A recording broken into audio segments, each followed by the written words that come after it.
What's up, everybody? Welcome to another edition of Drive for Show, DFS for Dough here on Rotogrinders and live on YouTube. Thanks to all of you checking us out. Of course, many of you probably watching us after the fact or listening on the podcast feed, however you are consuming it. We appreciate it. And we'll break down another golf tournament this week. We've got kind of a unique event with the AT&T Byron Nelson having yet another new host course. So we've got to work that discussion into play, and of course take a quick look back at last week where I pretty much got everything wrong. So that was a nice nice Sunday anti-sweat for me last week, but that's all right. It's DFS golf. It's a fickle beast, and that's part of why we like it so much. I am Justin Van Zuiden. I will be the host of the show here tonight. We'll bring in my two usual co-hosts. We've got Mr. Derek Farnsworth, aka Notorious on one side, and Noto.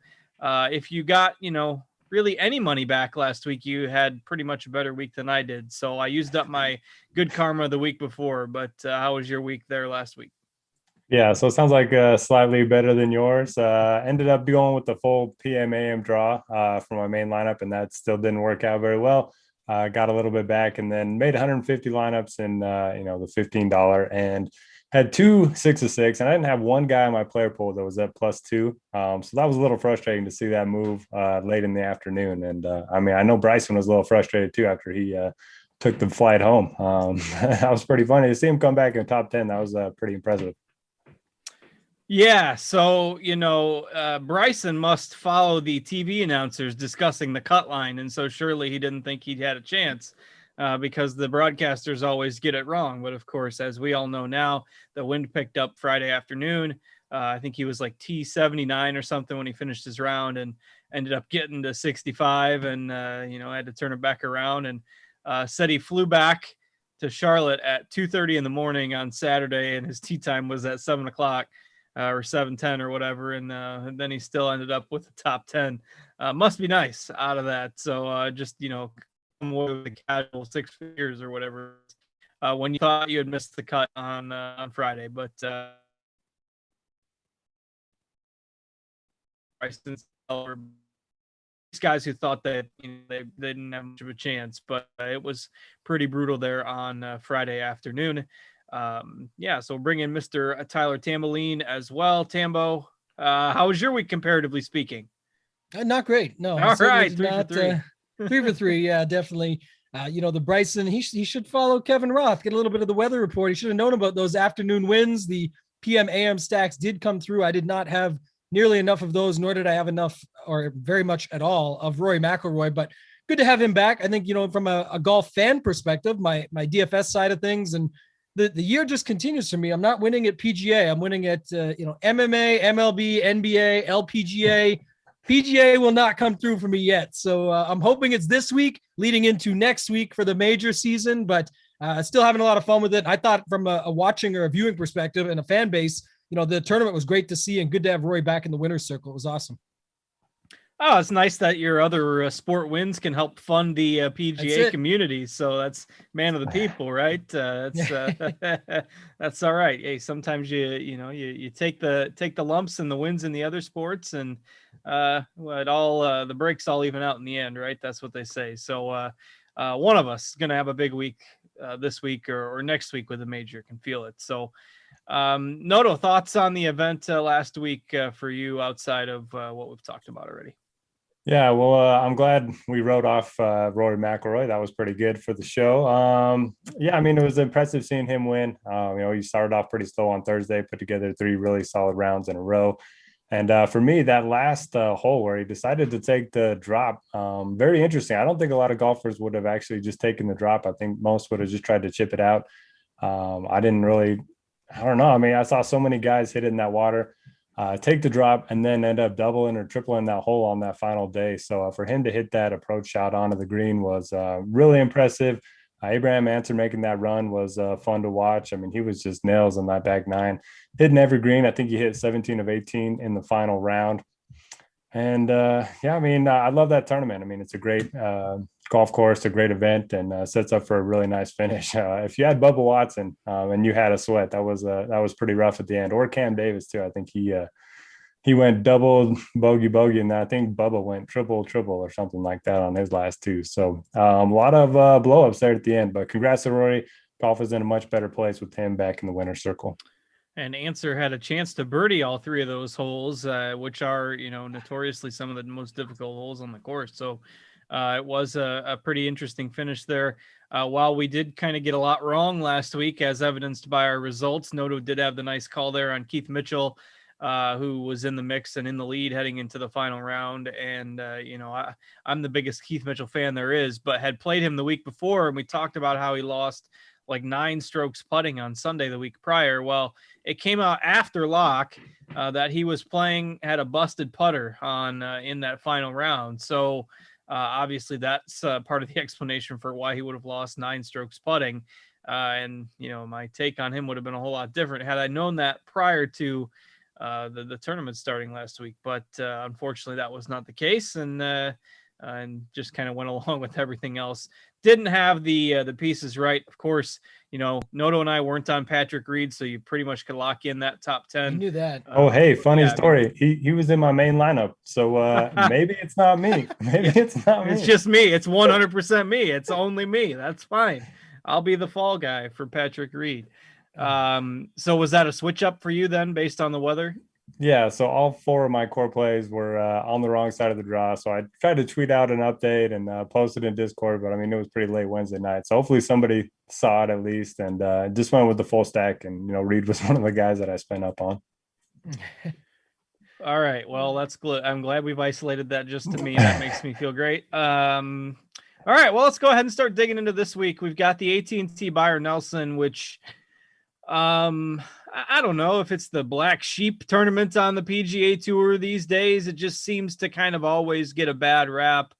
It either gets thrown in a bad spot in the calendar, right? This year it's right before the new date of the PGA Championship, which, they changed that around a couple years ago. COVID threw a wrench into all this last year, but they've moved the PGA Championship to May. So that's next week.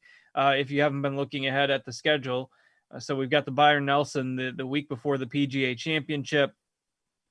We had a couple of years where it was played at Trinity Forest. One year where it was ridiculously hot and there's no trees or anything around, so it wasn't great for the spectators. And it was just a course that these tour pros just tore apart. I mean, you saw Sung Kang and Aaron Wise at 23 under par the 2 years that it was played at Trinity Forest, and then last year's event was canceled due to COVID. So now we've got yet another new course in the mix, and somewhat of a watered down field, but it's just kind of been the event that just gets overlooked in a lot of aspects. So the new course is just going to make it harder to find data and a little harder to find talking points, because course history just isn't a thing. So TPC Craig Ranch in McKinney, Texas will be the new host course for this event. And Noto, what have you been able to dig up on the venue this week?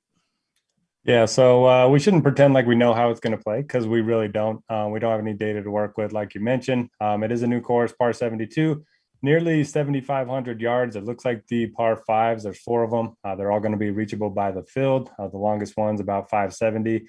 Then potentially 2 drivable par 4s as well. Number 6 is about 360. Number 14 is about 330. From the interviews that I've seen, it seems like it's a pretty open golf course. A lot of golfers are saying, it's going to be a driver-friendly course. Will Zalatoris in his interview today said it's definitely going to favor the longer hitters. The Zoysia grass limits the rollout on the drives, so that's also going to favor the longer hitters. And then he said, Sung Kang, it's his home course too. He also said the same thing. Driving is going to be very important. And then just with this being the first time on the PGA Tour, it sounds like it's a 5-year deal, but you got to think they're going to set it up a little bit easier. They don't want to, make it too tough to where golfers aren't going to want to come back next year. So I expect it to be really low scoring, but obviously I could be really wrong about that. Jordan Spieth, he's from Texas. He said it's a second shot golf course. So we're getting all kinds of different narratives to be played this week. I've also heard, hey, if it's going to play easy and the greens are going to be hit, then it's going to turn into a putting contest similar to, the John Deere or something like that. So I don't really know. I'm definitely favoring off the tee and approach and just taking my chances with ball strikers. I do think around the green's not going to be that important because you're going to have to make a lot of birdies to contend. And it sounds like chipping's fairly straightforward around here. At least that's what I'm getting from the player interviews that I've read so far. All right. Yeah. So it does seem like a course that is going to favor the longer hitters. And if you look at the layout of the holes, there's some longer par fours. 3 of the par threes are 200 plus. And, since it's a longer course, so you figure there's probably some massive par fives, but the par fives on this course, the 5th hole is 569. The 9th hole is 564. The 12th hole is 547. And the 18th hole is 552. And they all have this little creek that runs its way through the course that kind of guards the front side of the green. So the longer hitters, if they're able to hit the fairway on those par fives, they're all reachable in 2. I mean, somebody like Bryson might have, 175 yards coming in on a lot of these par fives if he's finding the fairway. So I think that the par fives certainly cater to the bombers with how important eagles are in terms of fantasy scoring. You get somebody that makes, 3 or 4 eagles over the course of this week. I think that's going to make a big difference. So I am, kind of taking that bomber narrative and running with it. So we'll see if that holds true. And like Noto said, it's impossible for us to say with confidence that we know how the course is going to play.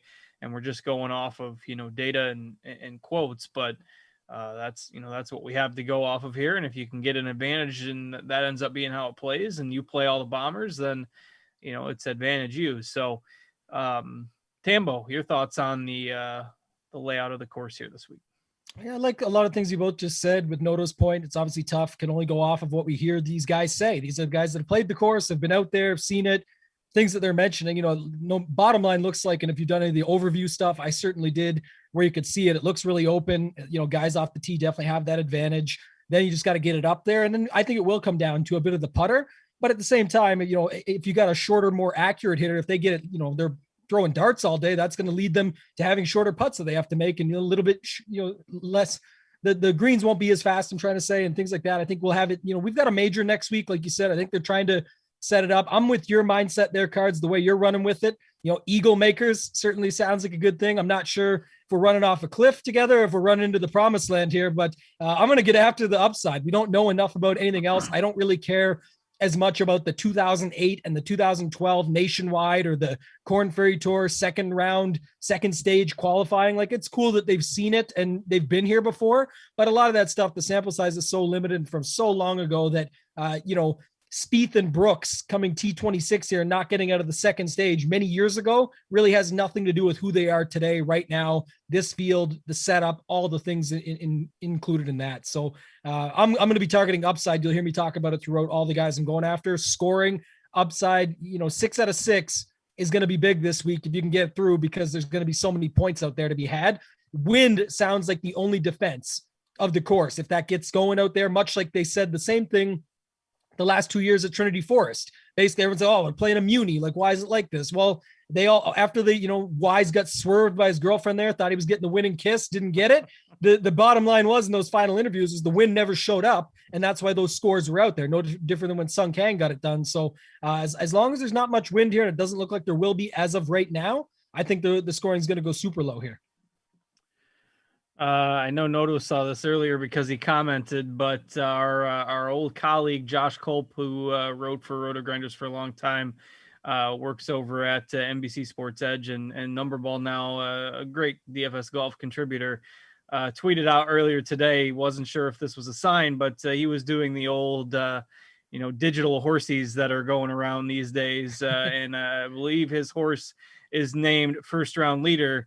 And the horse right above him in whatever race was about to happen was named Jordan Spieth. So his screenshot shows Jordan Spieth, first round leader, right underneath it. So if you're into those kind of zodiac signs, if you will, go ahead and bet Jordan Spieth as your first round leader this week. And, if he says it's a second shot golf course, maybe it is. But yeah, I'm with Tambo. If we're going off the cliff, we can at least we can catch each other at the bottom together. and commiserate that way, and and come back up, hike it back up next week. But yeah, interesting, and I'm kind of with you. I think it's going to play pretty easy. They don't want to scare all these players away and go with all these tricky setups, tricky pin placements, get everybody all upset about the course and not want to come back for the next year as part of this 5-year deal. So they want the guys to enjoy their experience and want to come back next year. So don't expect it to play super difficult. And as of now, it doesn't look like we've got quite the wind that maybe we sometimes see in Texas. Of course, the forecast can change, but it doesn't look overbearing at this point. So, Noto, any follow-ups to add here before we dig in? I was just going to say, I don't know if I missed this a couple weeks ago or what, but Jordan Spieth got COVID and hasn't been able to practice for a couple weeks. Did you guys see that? Yeah, I hadn't seen that either. But he did say also, too, that I think he went out last week with his dad and his agent and played TPC Craig Ranch to just give it a little workaround right quick just to see what it was like. So, I don't know how much I believe in that, but I'll be playing him. We'll get to that in a second. But I think it's a good spot for him. Maybe even that first round leader bet that, run that thing out there. That could be a thing. So, yeah, that's 28-1 right now. So hop on there. Yeah. There are worse bets with the way that he's played over the last couple of months. So that's crazy.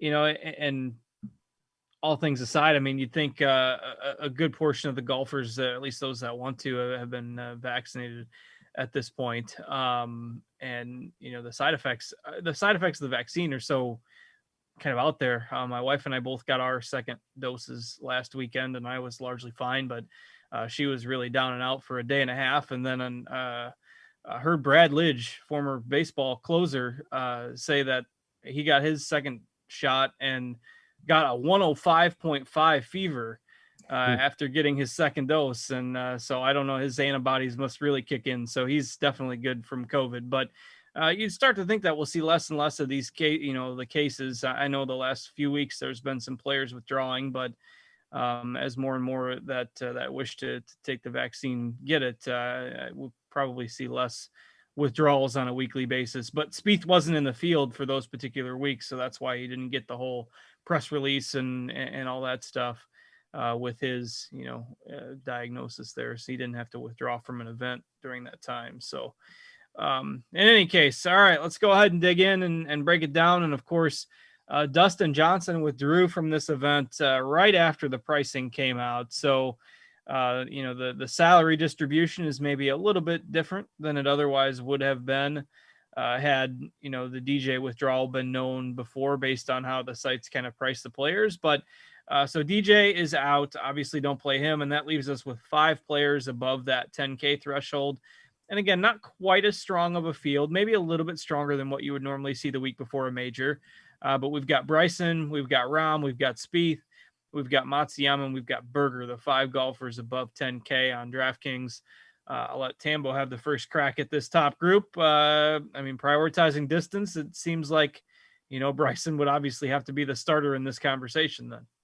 Yeah. Oh yeah. Kenny and I named the podcast the AT&T Byron Nelson, because that's what's going to go down here. Like, it's not even close. I think you and I have talked about this in the past cards, but all of us have. But I just always think back to that U.S. Open was the first time really doing a flyover, breaking it down and saying like, this is Bryson's week. One of the things I'm just not going to mess up anymore. The first big mistake I made was at the Rocket Mortgage Classic when I tried fading him there. And when you've got 4 par 5s, this course has 2 drivable par 4s, but one of them, it's really better off. I think it's 8, where you should just take the layup and just, I think it was described as look for the finesse shot going in there versus, going for it. So, with the creek and everything that's down there, but still that's like 5 huge opportunities for him right out of the gate. So cut maker ability is there based on that. And then just the scoring upside and winning upside on top of it, a little bit of the hometown crowd, a little bit. So I think that you could see Bryson go out here and really do his thing. I wasn't really in on Dustin Johnson anyway. So really all that did is bring that ownership across even more to Bryson than it probably already was going to be. So I do think there's some options here. Now, skipping ahead, I don't love the 9K range. So I'm going to name a couple more in this 5-figure range. I do like the fact that we could get John Rahm a little bit lower owned, possibly. And then I like Spieth, who we just talked about. I think, regardless of the COVID news, hopefully that brings his ownership down and he just plays his normal game. He's definitely back. He's shown the ability. He's 10-7. So maybe that scares the people off a little bit as well, but I just don't think it will. So Bryson, Rahm, and Spieth, not too interested in Decky. I heard, a double end quarantine with him heading back to Japan after the Masters win.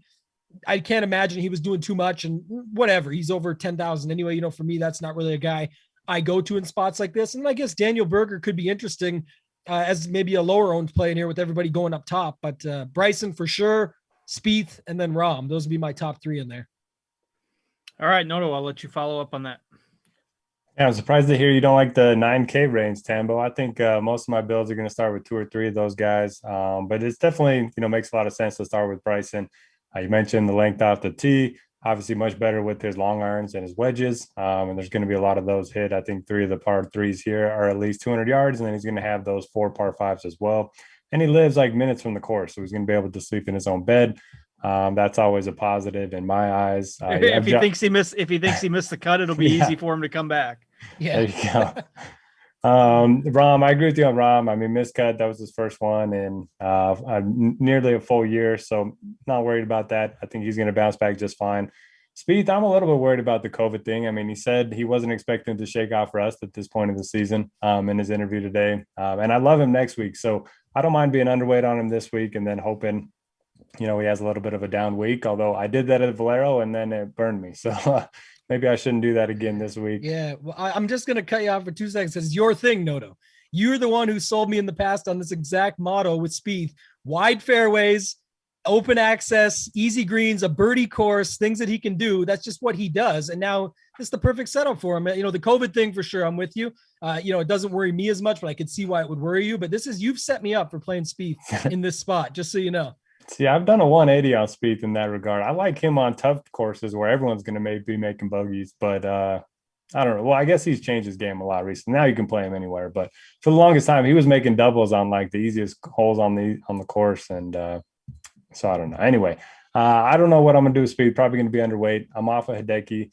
Just so many things, like you mentioned. So much pressure being relieved after winning the Masters, all that stuff. The quarantine. Berger, I think he's a solid option. I don't think a lot of people will go there, so I do like Berger. If I'm ranking the guys at the top, I'll go Bryson, Rahm, Berger.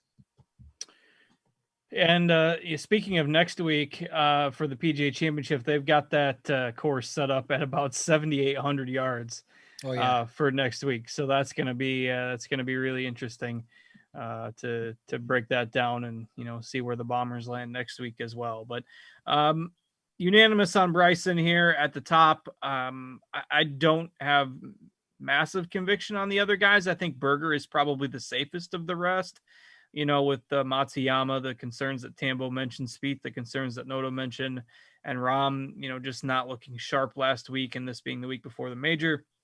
I certainly don't think that, you have to fade any of those guys, but outside of Bryson and Berger, it just kind of, is what it is for me with that range. So I'll probably sprinkle them in a little bit in GPPs, but not core targets for me by any means. So let's move on to that 9K range and kind of hash out the differences there. And I mentioned with this being maybe a little bit of a weaker field, these guys, some of them at least, do feel a little bit priced up. I mean, Burns, Leishman, Palmer, all guys that maybe you're not used to paying 9K plus for. Zalatoris, Fitzpatrick, and Scheffler have kind of been there on occasion. And then, of course, you got Brooks Koepka in there the week before a major and, coming off a pretty serious injury. I can see the concern. I'm kind of with Tambo a little bit more on this. So, Noto, you mentioned you like a lot of guys in this range. Who are they? I'll start with Zalatoris. Says he's been playing tournaments at this course since he was 12 years old, and he's been playing them with Scotty Scheffler, both Texas guys, both live in the area, so I certainly think they make a lot of sense. Zalatoris coming off the miscut. Not worried about that one bit. Number 2 in this field in strokes gained on approach. Scheffler has just been playing great. He's more consistent than people think. I think he's only missed 2 cuts in his last 15 events or something like that. And again, another guy lives in Texas. I think that he should play well here on a course that hopefully rewards distance off the tee and ball strikers. Ryan Palmer has the course record here with a 61, so he's familiar with the course. He said he's played it a bunch of times, and he's been playing some great golf too. So I think a lot of those make sense. You can play 2 or 3 of them if you skip the 10K range. And then Fitzpatrick, I like Fitzpatrick because he has the same exact game as Brian Harman. Hitting a lot of fairways, okay with the irons, and then an elite short game. He's been playing so good. I think he has 5 top 11s in his last 6 starts. something like that. And he's much better off the tee than you might expect. He's gained a little bit of distance. He hits a ton of fairways. So if it turns into a putting contest, we don't really know. Then he's going to be right up there. I'll certainly like him next week as well. I'm not going to have a ton of Brooks, but if he certainly has a lot of winning equity, a lot of miscut equity as well. But he just didn't look great at the Masters. He was limping all over the place. And then Burns coming off the win, that's a fade for me. Leishman, kind of like him a little bit better next week. All right, Tambo, your thoughts on this range that maybe you're not quite as high on? Just scare a lot of scary situations here. A little bit of the chalk congregating there. The narrative around the Zalatoris and Scheffler since they were 12 years old playing here. All of that. From a stats perspective, they look great. They score. They can do it. Like it all adds up there. But like I said, I guess my thing would be like Zalatoris versus Berger. It's $400 more. Berger's, looking to be around the same ownership. So you're kind of just picking your poison, but one wins tournaments and has won tournaments and Zalatoris contends in them. The other thing about Zalatoris is a lot of people, if they don't know him from before or go back, like the reason he didn't win a lot on the Korn Ferry Tour and came in the top 5 and top 10. And I know that can play here. Don't get me wrong. I'm just saying that, that was because of his putter. And so what worries me a little bit here is if it does become a putting contest is that, he'll be making pars or birdies where people are making eagles or birdies and he's getting left behind at 9.7K. So always love Zalatoris. It's just saying with the price factored in, the ownership factored in and all of that. I do like the Scheffler play a little bit more, Noto. So I do like that call. I like Ryan Palmer. Forget the record aside, just his game. And the other thing too is I like Bryson so much more than Rahm at the top, but it's not like this course can't set up well for Rahm. We just touched on it a little bit. And the Rahm Palmer thing has been just never ending. So I don't know if it's a narrative anymore or just a coincidence, but they do play well at the same type of courses. Palmer knows the course. He's long off the tees, pretty accurate. He makes birdies himself, eagles, etc. So I like Scheffler and Palmer are the two guys that I do like in this range. The more I've thought about it and gone on. I have written up Zalatoris and Palmer in my article this week, so those two would be my favorites. Maybe we'll put Scheffler next after that, but it's pretty close.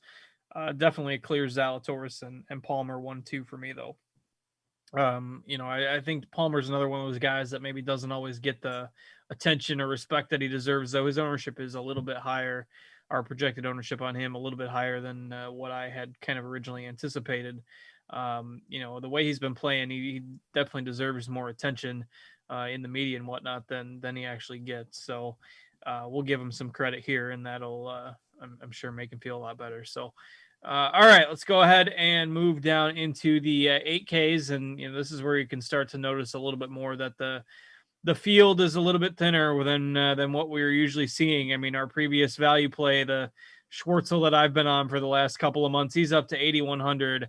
Aaron Wise up to 8,300. Luke List up to 8,400.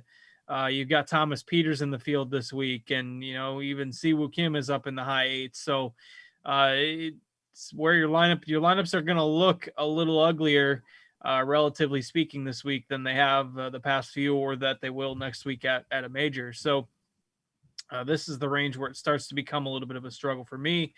If you're prioritizing the distance, obviously Peters is a golfer who is very long and plays, plenty of distance off the tee, and with his European Tour stats, we don't see him on the PGA Tour quite as much, but definitely a guy that can get it out there, 340, 350 yards on some, holes that allow for long drives. So Luke List, certainly long off the tee as well. So if you're playing the pure bomber narrative, those are certainly a couple to like. Tambo, I'll stick with you. Your thoughts on this 8K range? Yeah, I don't really love this range. I guess I like this range even less than the 9K. It's the 7Ks where it starts to heat up for me. But you mentioned List. He's definitely on the list. So we'll play him. He looked good last week. It was actually a solid week for him overall. Wasn't quite there, but it was surprisingly enough, it was the putter that kept him in on Sunday. So, that's something you like to see for a guy like Luke List. Everything else with his game looked pretty good. I really do like Charles Schwartzel. You talked me into him a little bit there last week, and just keep riding the hot streak with him. He looks pretty good out there. I think most will tend to go down below. If I'm going below him, it's Mitchell. I know Champ's got a pretty good long game himself, so he could fit in there, but not a lot of love in here, man. I want to get your guys' thoughts on the ones at the top here. So Day, Siwoo Kim, those are where I'm having a little bit of trouble. I guess Peters is in play, but surprised to see the ownership where it's at for him too. It's not like a a slam dunk play for me or anything like that. So not in love with this range, but interested your guys' thoughts on Day and Kim at the top. I tried Day last week. That was enough of a sample for me for a while, so I'm out on that. And Kim, I could maybe be swayed a little bit on him, but go ahead, Noto. Yeah, I actually do like Day a little bit, not for a single entry or anything like that. But when he makes a cut, he posts a lot of top 20 finishes. Hasn't finished outside of the top 35 since November in the cuts that he's made. And he did gain off the tee, on approach, and around the green. He's just been terrible with the putter, which is so weird for Jason Day. So I'll have a little bit. It looks like he's going to be, less than 5% owned. Don't mind the Siwoo Kim call. Harris English, I want to believe in him again, but his approach numbers have been so bad. I mean, he's losing like 2 or 3 strokes every tournament on approach. So if that matters this week, that's going to be hard for him. He still rates out well if you do zoom out a little bit. I like the Peters call. He's quietly put together 5 straight top 30 finishes worldwide, 4 straight top 15 finishes. He hasn't, like you mentioned, he hasn't played a lot on the PGA Tour. He basically plays the majors and then the alternate field events. Those last 5 events: U.S. Open, the Open Championship, U.S. Open, Puerto Rico, and Corrales. So quite a mix of events there. But you mentioned the distance off the tee. I think he makes some sense. And everyone else just feels so overpriced. Luke List, Aaron Wise, Keith Mitchell, they were all in the 6Ks last week, and now they're, in the 8Ks. So, and they're going to be pretty popular too. That scares me a little bit. They make sense for sure, but I don't think I can get to the field average on those 3. Yeah, it's not a deep range for me. I mean, I'll play some Peters and List and because of the bomber narrative, and Schwartzel because he's done okay by me the last couple months. So I will probably ride that wave until it crashes. I mean, if you haven't been on Schwartzel for the last couple of months, you're not going to want to hop aboard at 8,100. I get it. But for those that have climbed aboard, we'll go ahead and keep the wagon churning forward until he gives us a reason not to. Champ, I think, is fine for GPPs with his distance, but he's certainly not safe. Mitchell, we know the upside is there, and obviously we know he's not super safe. So decent GPP darts in here, but not a lot of players that you'd want to just, a lot of weeks you can say, well, we can build a balanced build, and like next week is going to be with a major. You can build a balanced build of all these 8K plays, and it looks really, really safe and really nice. That's not necessarily the case this week. I think you'll see a lot more people going with the 9Ks and Bryson, and then dipping in the 7Ks and kind of skipping over this range in like single entry or main lineup type of build. So, Tambo, any follow-ups on some of those guys?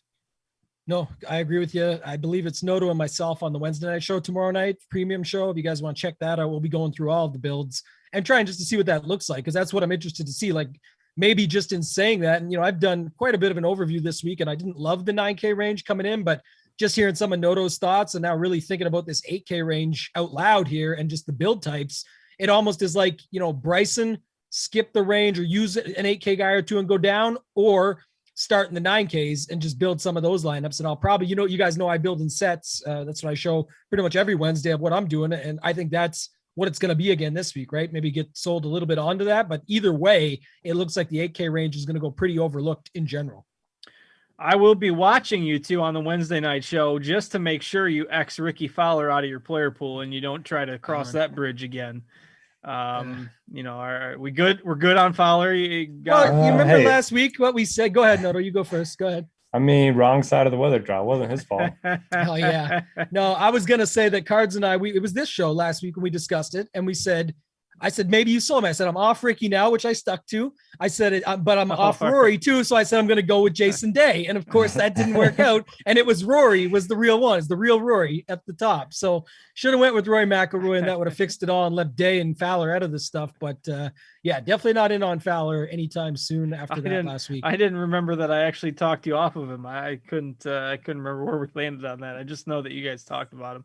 And he sits there, believe it or not, as the only player between 7,500 and 7,800 that has not posted a top 10 this year. Everybody else priced in there: Uline, Munoz, Knox, Ortiz, Howell, Stallings. I mean, all these guys. Villegas even has some top 10s, and Fowler has none. So poor Ricky. I know he looks cheap in this field, but it's throwing away money until we see something out of him. Not to try to pile on Ricky here, but All right, Tambo, you mentioned you like some plays in the 7K range. I forget what quote you used, but you feel like digging in a little bit here to these 7K golfers. So what are some of your favorites?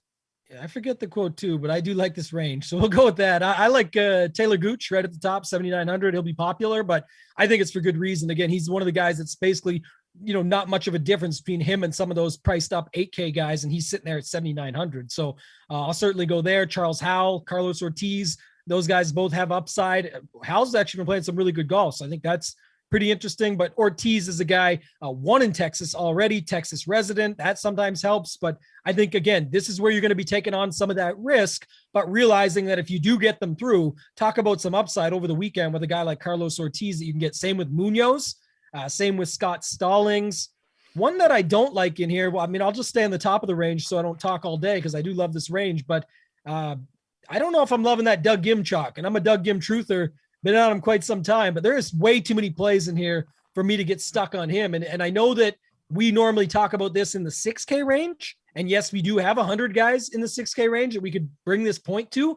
But remember, in these 156-man events and the way they've been going, the chalk is congregating in the bottom sevens or the mid-range sevens. And that's where on the Monday review shows I've seen the last couple of weeks that the biggest difference has been made. And so for me to get behind Gim, another guy who can be pretty bad with the putter at times. I do see here, Noto, you've got him tagged up. So, I mean, you have to sell me more than I already love some Doug Gim. I guess the issue is I've got Snedeker, Moore.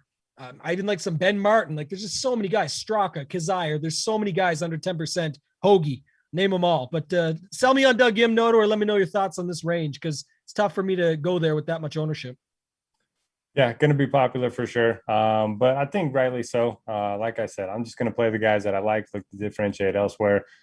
He's went to college in Texas. His ball striking has been great. Bentgrass is by far his best putting surface. And these are the first bentgrass greens that we've had in quite some time. There's another guy that I'm going to talk about who I'm sure Tambo is going to know in the low 7K range about bentgrass greens. But yeah, I mean, the ball striking, he's one of the best in the field. 23rd off the tee, third in approach in my model. And 54th in strokes gained putting on bentgrass. So not as bad as you might expect. The ownership's going to be there, no doubt about it. But I do like Gim quite a bit. I like the Taylor Gooch call. One of the better iron players in the field, coming off a nice finish. Carlos Ortiz, man, he just fell apart. He was 3 under par heading into his 18th hole on Saturday, finished 6 over for the tournament. Or no, he was 5 under. So he was 11 over on his last 19 holes. So I don't mind going back to that. He's actually much longer off the tee than you might expect. He's a very good putter.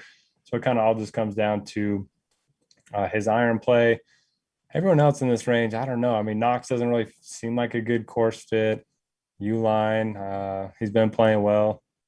Yeah, I don't know. I don't have a ton of conviction other than Gim and Gooch in the 7K range. All right, Tambo, what does that make you want to do with Gim now?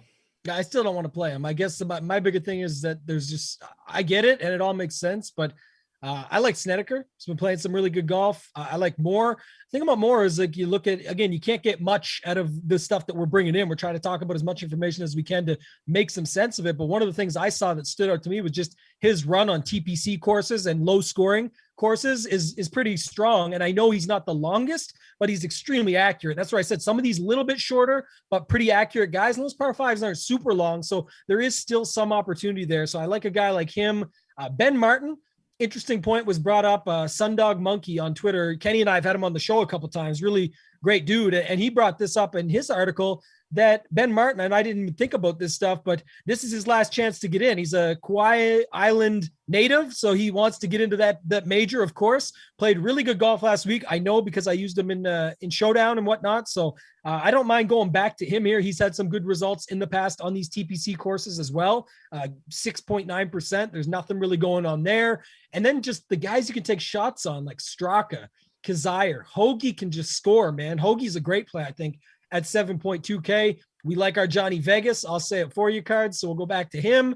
And then Noto will save the 7.1K range for you. But a lot of guys in here that you can play, man. And I'm with you on some of them. And, you know, definitely the one you got tagged, I'm in on. So talk to us about your man, Patrick Rogers. Last week I thought it was it, man. I thought that was going to be it. Yeah, 3 rounds under 70. Pretty good. He just, had to fall apart on Saturday. But that was actually good for me because I didn't have any of him. Get him back on bent grass. He's 7th in this field, I believe, in strokes gained putting on bent grass. So we know he's long off the tee. We know he's a good putter, and around the green isn't expected to be all that important this week. So love the spot for Rogers. Looks like he's going to be around 5% owned. You can get his top 5 and top 10 odds, pretty good on the DK Sportsbook if you want to check that out. Like the Vegas call, if it is going to be a driver heavy course, I got to think he's going to gain strokes on the field. He's been playing some pretty good golf recently, making 4 of his last 5 cuts. I like going back to Patton Kazire. He is incredibly inaccurate off the tee, but he has some distance. The irons have been good, really good putter. And then I like the Hoagie call as well. I wrote him up as one of my value plays for the week. He's 4th in my model and strokes gained approach. Went to TCU, so has some experience playing in Texas, and 13th in birdie or better percentage. So a guy that sticks a lot of darts. And if that's going to work here, if it's going to be low scoring, I think Hoagie has some upside here. Yeah, I like the call. I think he's a fine play there. Looks like, is it Whaley that's also getting some ownership? That surprised me a little bit, but if you look at his game log, he's been pretty consistent over the last couple of months. So Noto, is that the kind of player, or who's the kind of guy that maybe you will look to fade a cheaper chalk play this week if you're on Gim? Yeah, that's a good question. Vegas and Whaley look like the 2 double-digit guys below Gim, so might have to make a decision on one of them or both of them. They're both Vegas is pretty volatile, and then Whaley, we just don't have a big sample size with him. He's been playing great, but I just don't really know a ton about him, and the irons don't look all that great. So, yeah, I might be out for him this week. All right, Tambo, any other 7K thoughts for you? Any Whaley thoughts? Yeah, actually there is, because I brought it up yesterday on the pod before I saw the ownership. Last week I just teased it out a little bit, but I talked about him on Twitter some because, some of the things were brought up, the points around how good he'd been playing and the fact that at some of the courses he was actually playing that well at, the stats were solid. And those were at courses that didn't even have the strokes gained data. So he was actually probably better than what you thought. And I don't hate that here, but now again, same reason, just from a game theory perspective and garnering ownership down here, there's just so many guys like Wyndham Clark, Harry Higgs. When we get to the 6Ks, Hank Lebioda playing some good golf right now. Scott Piercy is there. Like, I could name all of these guys. I'm just going to be mixing these guys up. And while I know there's a lot of names down below the 7K range, when we go to this next one here in the 6K range, I just got to get away from that, man. All these winning lineups are landing on 7,100, 7,000. Last week, Luke List was the lowest you'd really find at 6,800 for good reason, but you just don't need to dip down here that often. And if Whaley's going to get 11, 12%, now he's chalk. Last week, he was like 2%, made the cut, had himself a good week. There's other guys here I can play no problem at 3 and 4% or even 2% that I'm happier to go with. One more thing though, Cards, I want to click this back or to either of you. One guy we skipped over, and I'm hearing a little buzz on. The ownership's not showing it here on Rotogrinders, but Antoine Rosner at 7.6K. Any buzz out there for him that you guys have heard, or any thoughts on him at 7.6K here? I mean, he's a guy that won on the Euro Tour back in March, has some pretty decent Euro Tour results, but surprised that, what generated the buzz? Was he on somebody's show this week, or somebody else I think talking him up? Yeah, just because now there's so much conversation. Like, for example, next week at the PGA, we've got Garrick Higo in the field, and we're going to be talking about that because of his stuff going on. I haven't heard much mention about John Catlin here, another guy that's down at 7.2K. I joked with Kenny yesterday, the real Ricky, because him and Ricky were the 2 guys that got the sponsors exemptions into the PGA Championship. And they said, yeah, well, one of them hasn't had a top 10 yet, and one of them's won 3 times on the Euro Tour, in John Catlin or Catlin, sorry. But Antoine Rosner is a guy that I've heard more people mention already, and I'm not sure if it's just projection sites out there or things like that are pumping it up, but I have heard a little mention on him, so I'm not sure if he'd be worth a look here at 7.6. I mean, nothing's crazy on a field that kind of lacks value. What's our ownership on him right now? Just under 3%, so it's not really getting any buzz yet. Yeah, here. I mean, I don't hate it. Noto, you got any thoughts there? I was just pulling up his stats on the Euro Tour. 22 rounds in 2021, 21st strokes gained off the tee, 75th strokes gained on approach. So not the best ball striker out there. Not a ton of experience on this side of the pond. So I'll probably take a wait and see approach. Yeah, I like that. That's how I wanted to bring it up. Okay, yeah, that's all for me, Card, 7K range. Well, there's not much in the sixes, so this closing segment should go by fairly quickly. Although Tambo did mention a couple names there. I'll throw it over to Noto first. You got anybody that you're feeling good about punting with this week there, Derek? Yeah, it's really bad. The last couple of weeks I've had, 6 to 8 guys in the 6K range. And this week I have notes for 2 of them. One's Bronson Bagoon, went to Texas A&M. He's pretty good off the tee, so I think you can take a sprinkle of him. And then another one is Sung Kang, who's been absolutely terrible. I think he's missed like 7 of his last 10 cuts, but this is his home course, says it's been his home course for like 10 years. And he says he's been working with the swing coach, feeling good about it. So I don't know. At 6.51% ownership, I'll take a sprinkle there. And he's also the defending champion of this event, albeit at a different course and 2 years ago, but that's okay. That's small details. I put him as the YOLO play in my article this week. Nice. Curious to see where the ownership gets. I specifically listed YOLO play only next to him. So yeah, there's not much down here this week. But Tambo, you mentioned a couple names there. You got anything interesting? Yeah, like I said, they're more names than anything. Don't get me wrong, but I'm not going to really risk it on some of these. I've already heard a little bit of conversation around some of the Walker Cup team members. Cole Hammer, Pearson Cootie, those guys. I'm not going to go there, especially when I heard that they were, having some issues last week with a little bit of liquidity. I know they got the win, but I believe there was some rough water that they might have drank or something like that. Little Tyrrell Hatton effect. So I'm not too interested in going back to that. Good for them on getting the win, but. Hopping down in here, a couple guys for me. So Troy Merritt, guy that I'll play. If you look back, just, again, comes back to scoring numbers and upside if he makes the cut. But at some of these, some of these lower scoring events is where we've seen him pop up. So I don't hate that. Noto had another one there in Burgoon, who I liked. And then Michael Glidgick is a guy that I was following last week, fellow Canadian, of course, but there's no bias here. Played some good golf, can go low, had himself a decent Sunday. His bogeys were in there, don't get me wrong, but so was his eagle and his multiple birdies. We're going to need that here. It's whether or not he can make the cut. That's really what it's going to come down to. So I'll just check through here and see cards. Did you have anybody else? And I'll just round it out. Maybe I might have a couple more here. I do not. I think we've touched on anybody. If you want to play the bomber narrative and somebody who can't putt but can hit it a mile off the tee, there's always Will Gordon. But the recent results are pretty ugly there. What about Bo Hoag? Bo Hoag was the other guy. He's missed 6 cuts in a row now. So it's 91st, 81st, 98th, 71st, it's 96. So he's like right on the cut line every single week. One of the weaker fields he's played in. I don't mind him. Let me see. I just saw here too. TJ got him tagged. I was like, I've heard a little bit on Bo Hogan. I'm not sure why, but I played him at narrative based situations where his grandfather worked with the, with the course designer or whatever, things like that. But, I don't know. So I'll have to think about that one. I do like TJ's note here at the bottom though, utilizing them on FanDuel where the stars and scrubs builds are quite viable. I do like that call quite a bit. I think that's an interesting way to go about it. The only other guy cards I had here was Mark Hubbard, guy I'll always play at scoring tracks like this. It's definitely hit or miss, but I'll chase that because he can pop up 2 eagles, make a cut, and then pop another couple eagles on the weekend, and that might be all you need as your 6th man in. So I don't hate a guy like that in my lineups as well. All right, Noto, anything else before we hop out of here? No, let's build our bankrolls for next week. All right. Best of luck, everybody. We'll get out of here for this week. We'll be back next week for the PGA Championship, maybe trying to line up a special guest as well. So we'll see if we can get that accomplished.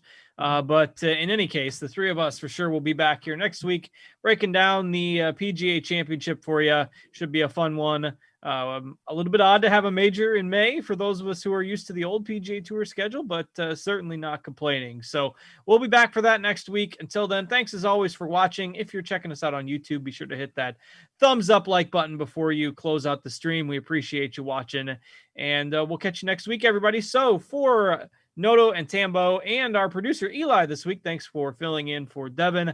I'm Justin. Have a great week and good luck, everybody.